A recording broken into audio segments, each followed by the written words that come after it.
Pemirsa, pada Rabu sore Presiden Prabowo Subianto mengganti salah satu menterinya. Apakah Prabowo tengah berusaha keras untuk menjaga kemudian merawat kepercayaan publik terhadapnya yang baru sekitar 100 hari menjabat? Untuk membahasnya kita langsung tergabung sambungan daring dengan Profesor Burhanuddin Muhtadi selaku Guru Besar Ilmu Politik UIN Syarif Hidayatullah dan juga juru bicara Kantor Kepresidenan Mas Hariko Wibawa Satria. Selamat sore Bapak-Bapak. Assalamualaikum. Waalaikumsalam. Baik, sehat-sehat keduanya. Terima kasih sudah meluangkan waktu. Saya ke Mas Hariko. Jadi alasan pergantian Pak Menteri Satrio apa nih, Mas Hariko?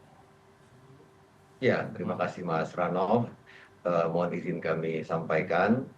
Jadi yang mendapatkan mandat dari rakyat Indonesia untuk memimpin bangsa Indonesia ini selama 5 tahun ke depan adalah Presiden kita Bapak Prabowo Subianto.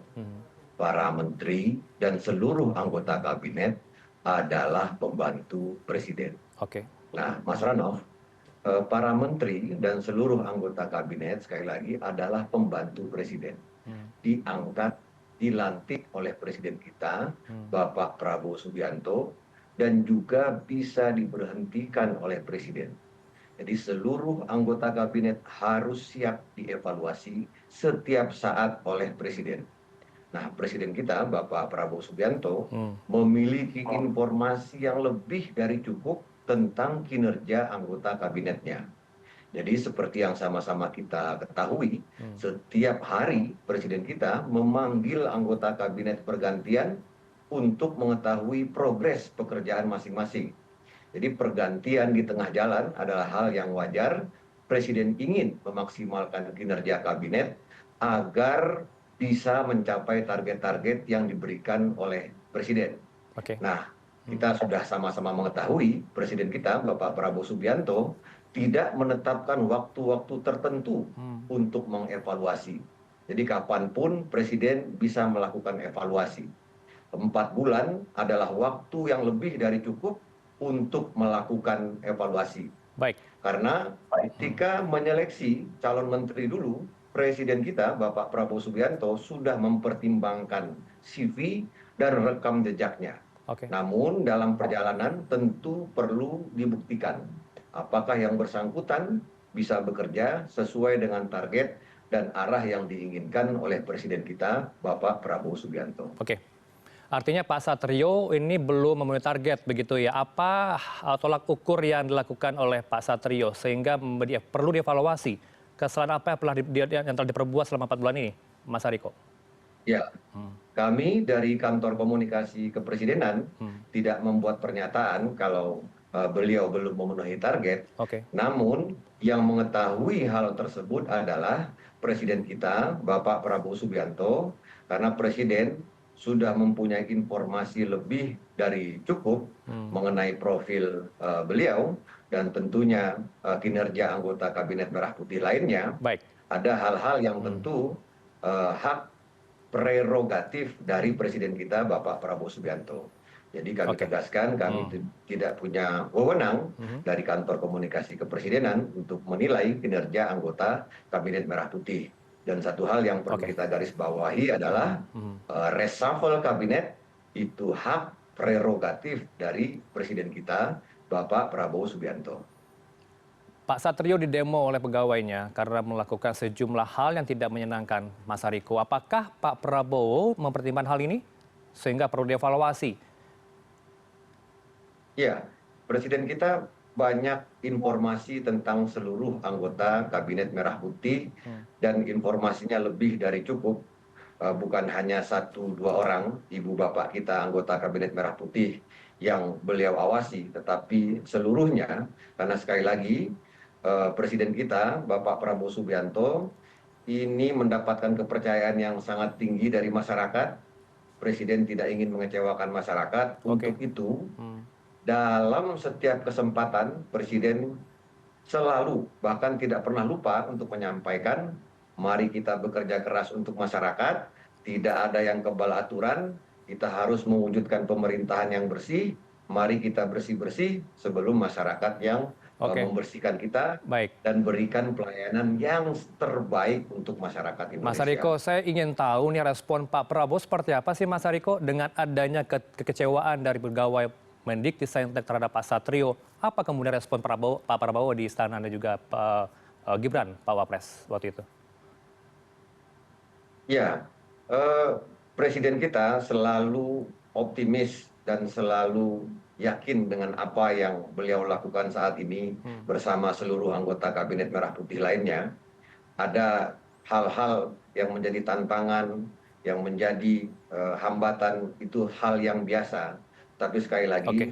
Presiden selalu optimis bahwa anggota Kabinet Merah Putih ini mampu bekerja untuk menjalankan berbagai program prioritas hasil Asta Cita, kemudian juga program hasil terbaik cepat. Baik, saya ke Prof. Burhan. Nampaknya masih belum jelas secara eksplisit alasan pergantian ini karena masih dijawab secara normatif oleh Mas Hariko. Bisa Anda analisa, Prof. Burhan, apa yang terjadi sebenarnya sehingga pendapat yang beredar karena demo UKT mahasiswa, kemudian karena juga Pak Satrio demo oleh pegawai sendiri, ini bagaimana analisa Anda, Prof? Ya, Heranov, kalau kita trace back ke belakang, terutama pasca Soeharto, nyaris tidak ada menteri yang baru 100 hari bekerja itu di reshuffle. Jadi ini fenomena baru yang menurut saya menjelaskan sekaligus mengirim sinyal kepada menteri-menteri Pak Prabowo yang lain bahwa Pak Prabowo bisa melakukan reshuffle kapanpun meskipun baru 100 hari duduk di kabinet. Nah, pertanyaannya apa yang membuat seorang menteri kena palu godam reshuffle dalam waktu yang pendek ketika berada di dalam jabatan. Nah, menurut saya kalau kesalahannya itu sangat kecil atau relatif bisa ditoleransi, itu nggak mungkin sampai harus di reshuffle. Jadi dugaan saya memang ada kebijakan atau langkah-langkah yang fatal yang membuat Pak Satrio itu kemudian menjadi sasaran reshuffle. Nah, ada setidaknya kontroversi yang kita bisa baca di media maupun media sosial. Oke. Yang pertama, belum pernah ada kejadian menteri yang didemo oleh anak buahnya sendiri. Yang kedua, rekaman bocor yang diduga suara beliau terkait dengan marah-marah kepada anak buahnya dalam soal rumah dinas menteri. Dan terakhir, dan ini juga menurut saya sangat fatal, yaitu berkaitan dengan statement beliau di DPR yang seolah-olah memberi kesan bahwa efisiensi anggaran yang menjadi agenda besar Pak Prabowo itu akan membawa dampak lanjutan terkait dengan pemotongan KIP kuliah. Oke. Dan ada kemungkinan berujung pada kenaikan UKT. Jadi ini saya kira yang membuat beliau tidak terselamatkan.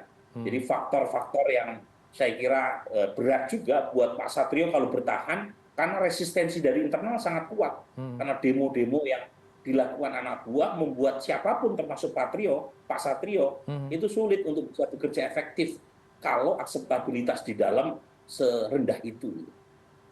Silakan respon, Mas Hariko. Resistensi internal nampaknya terjadi di lingkungan Kemendikbudristek. Ini benar terjadi? Istana seperti apa melihatnya? Kita sudah baik. Terima kasih Mas Rano. Kita sudah sama-sama melihat dinamika yang terjadi di Kemendikti. Namun sekali lagi mengenai apa pertimbangan Presiden kita Bapak Prabowo Subianto melakukan pergantian, itu adalah hak prerogatif dari Presiden. Oke. Kami akan menyampaikan apa yang sudah disampaikan oleh Presiden. Intinya Presiden kita Bapak Prabowo Subianto optimis kita akan bergerak lebih cepat. Kemudian efisiensi anggaran ini adalah efisiensi anggaran yang cerdas tanpa mengorbankan pelayanan publik. Tapi perlu ditegaskan dan perlu jawab Mas Hariko, apakah benar informasi dari Istana yang menyebutkan menteri yang tidak becus, menteri yang tidak profesional ini ditegur langsung oleh Seskap, termasuk Mensesnek melalui grup sebuah percakapan, ini benar adanya? Ya. Yang sama-sama kita lihat adalah Presiden kita Bapak Prabowo Subianto sudah sangat jelas arahannya. Kemudian Wakil Presiden juga mengatakan tidak ada visi-visi yang lain, visinya adalah visi Presiden, para menteri juga seperti itu.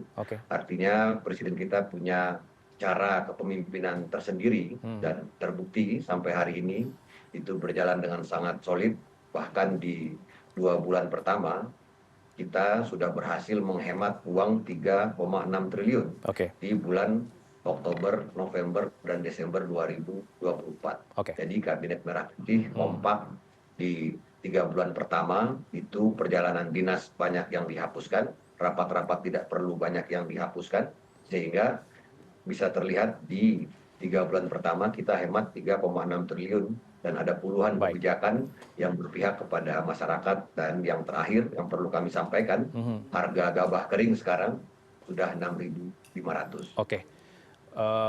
Yang pasti analisanya adalah apakah benar atau tidak, ini masih belum terjawab ya, Pak Satrio ditegur langsung oleh Seskap atau Mensesnek atau tidak.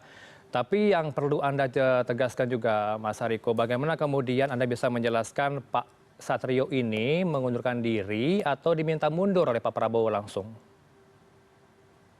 Ya,